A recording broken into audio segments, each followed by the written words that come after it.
Au musée languedocien de Montpellier sont conservées des stèles funéraires arabes. Datées du XIIe siècle, elles pourraient témoigner de l'existence d'une petite communauté musulmane. Mais à cette époque, ce ne sont pas les seuls originaires des pays d'islam. Des Juifs chassés d'Al-Andalus s'installent aussi à Montpellier et dans tout le Languedoc.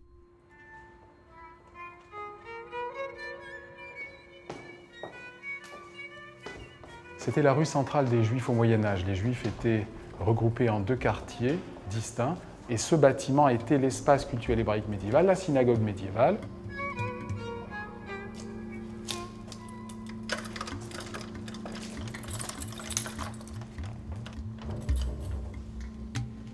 Alors suivez-moi, on descend 7 siècles d'histoire.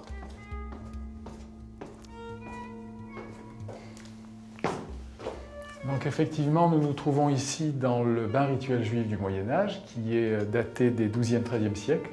Nous avons plusieurs parties, 2 niches murales pour entreposer l'éclairage, 3 banquettes au sol. Nous avons cette magnifique fenêtre géminée, avec une élégante colonnette en son sein à motif floral et végétal, qui donne effectivement sur le bassin d'eau. Donc c'est l'un des plus anciens bains rituels juifs d'Europe. Au XIIe siècle, les Almohades, des califes rigoristes qui gouvernent Al-Andalus, ont provoqué le départ de nombreux juifs. Ceux qui s'exilent sont souvent très instruits.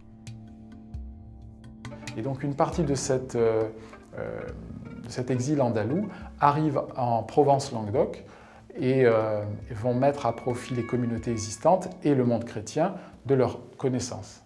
Et donc nous avons des juifs qui viennent ici et qui ont une certaine liberté d'action.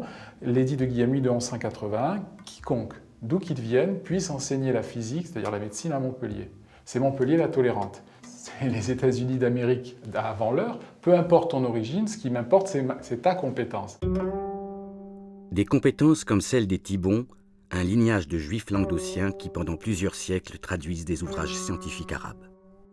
Jacob Makir Thibon, qui connaît l'arabe et l'hébreu, il traduit des ouvrages de l'arabe et de l'hébreu en occitan. Et on a Armand Goblaise, le neveu d'Arnaud de Villeneuve, qui traduit de l'occitan au latin. Et ainsi, on a des œuvres qui, par le truchement de la langue vernaculaire, passent des langues sémitiques au latin, à l'occitan et au latin. La langue du savoir au Moyen-Âge, c'est pas le latin, c'est l'arabe. Le monde arabo-musulman, j'enfonce des portes ouvertes, mais au Moyen-Âge, est à son apogée.